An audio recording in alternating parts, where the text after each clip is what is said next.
독일의 한명문대학교 강의실.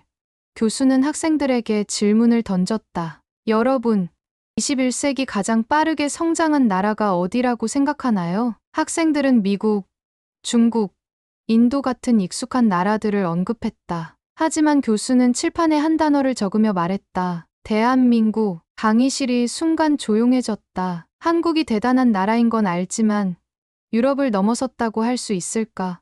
학생들의 표정에서 의문이 읽혔다. 오늘 우리는 한국이 어떻게 유럽을 넘어 세계적인 강국이 되었는지 살펴볼 겁니다. 구독, 좋아요, 알람 설정 부탁드립니다. 독일에서 경제학을 공부하는 요한은 한국에 대해 관심이 많았어. 어릴 때부터 삼성이나 현대 같은 기업의 이름은 익숙했지만 한국이 유럽을 넘어설 정도로 성장했다고는 생각해 본 적이 없었지.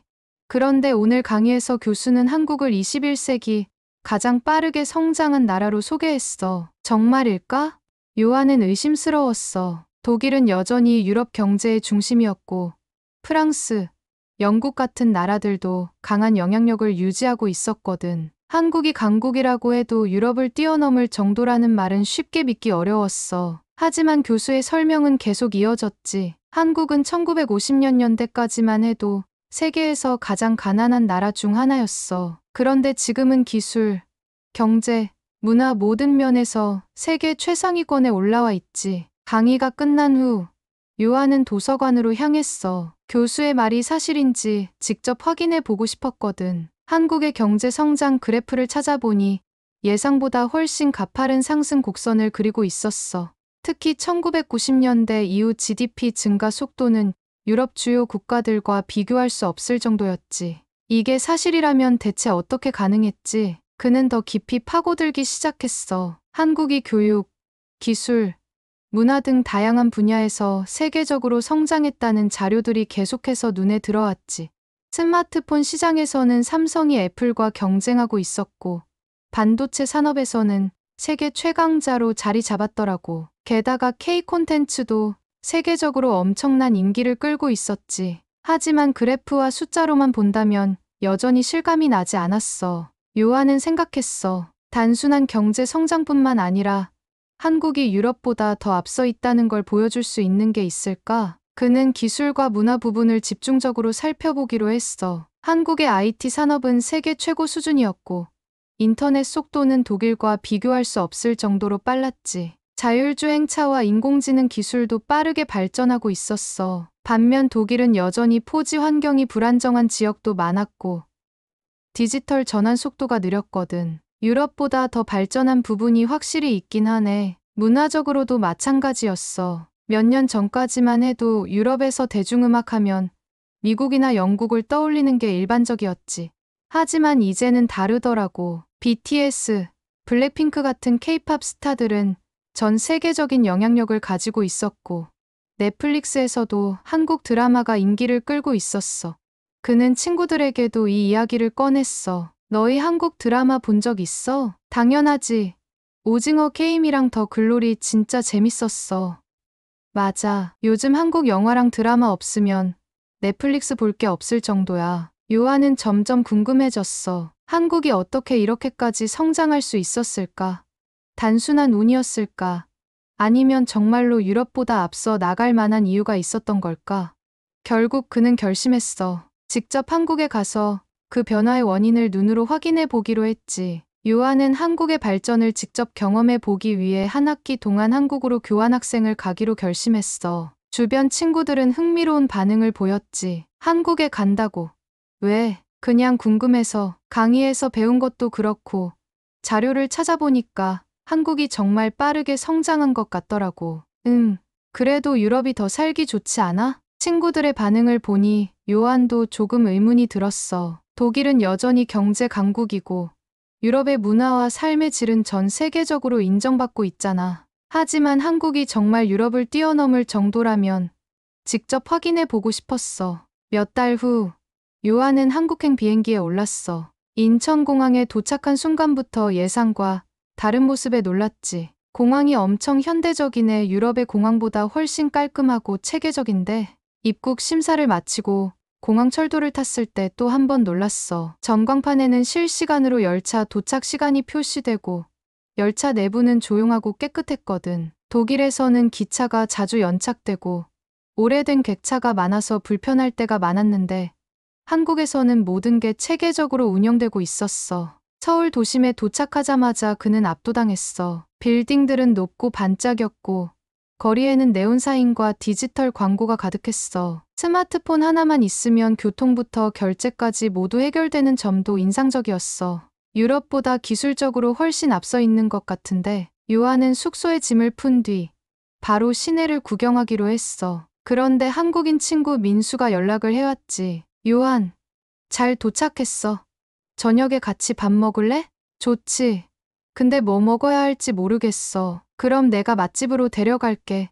그날 저녁, 요한은 민수를 따라 한 식당에 갔어. 메뉴를 보니 가격이 생각보다 저렴했어. 독일에서 외식하려면 꽤 비싼데 한국은 가격 대비 음식의 질이 너무 좋았지. 음식이 나오고 다양한 반찬이 무료로 제공되는 걸 보고 깜짝 놀랐어. 이게 다 공짜야? 응.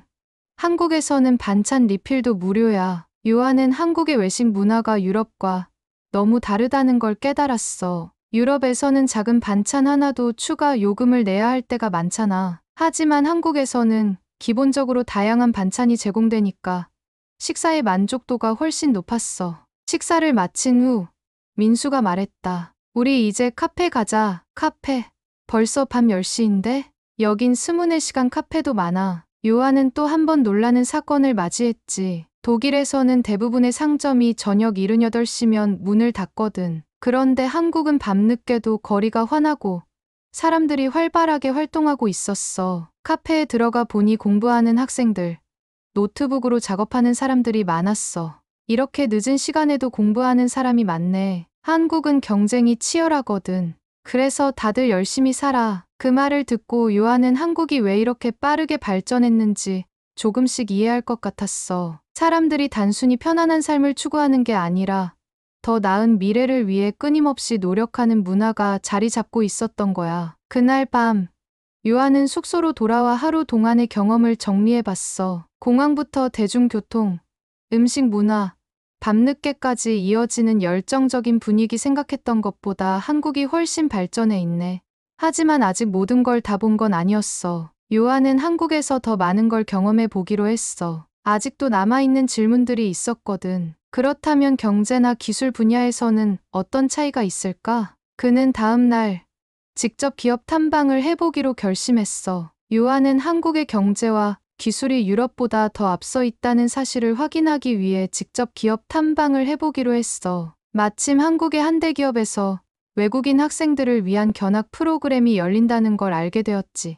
신청을 마친 뒤 그는 기대에 부풀었어. 스마트폰과 반도체 산업에서 세계 최고 수준을 자랑하는 나라니까 기업 내부 시스템도 엄청나게 발전해 있을 거라고 생각했거든. 며칠 후 드디어 기업 방문 날이 되었어. 요한은 다른 외국인 학생들과 함께 서울의 한 대기업 본사로 향했어. 건물에 들어서자마자 엄청난 규모와 최첨단 시설에 압도당했지. 로비에는 자동화된 키오스크가 있어 방문 등록을 간편하게 할 수 있었고 AI 로봇이 방문객을 안내하고 있었어. 이런 건 유럽에서도 보기 힘든데 그는 감탄하면서도 한편으로는 약간의 불안감을 느꼈어. 한국이 유럽보다 기술적으로 앞서 있다는 사실을 받아들이는 게 쉽지만은 않았거든. 특히 독일은 자동차 산업과 정밀 기계 분야에서 세계 최강이라고 자부하는 나라잖아. 그런데 한국이 모든 분야에서 이렇게 앞서 있다면 유럽의 미래가 걱정되기 시작했어. 기업 설명회가 시작되고 발표자가 한국의 반도체 산업이 세계 시장에서 차지하는 비율과 기술력에 대해 설명했어. 요한은 점점 놀랄 수밖에 없었어. 한국이 반도체 시장 점유율 1위라고?